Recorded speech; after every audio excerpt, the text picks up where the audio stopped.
فصل.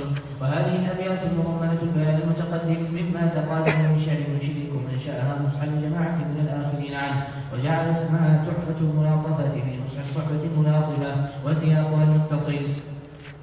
الحمد لله على الإيمان ونعمة التوفيق للبيان، ثم الصلاة مضيفة سلامي على النبي والآل في الدوام. وبعد إن هذه ملاطفة قد صرت هذه الصحبة الملاطفة منسوجة من غير ما تكلف أو عجبة لوثاء أو تعسف.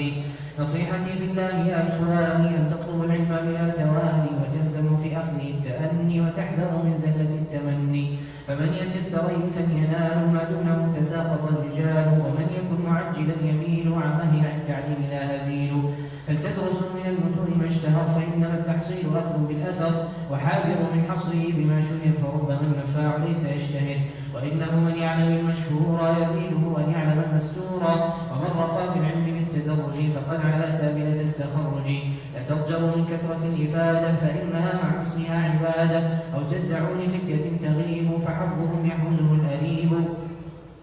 فلتأخذوا من درسنا الغوالي، وثابروا في مثله العوالي. ومن يريد أن يترك الدروس فشأنه لن نملك النفوس، لكنما ليحذر الإصابة بزيرة الحياة والرتابة، فيترك التشميع والتعلم ويلتهي برفقة لم تمعما. كالطالب تراه من علوم مهيئا لجودة الفهوم، مضيعا لنفسه لما صحب لبطالة إليه منسحب.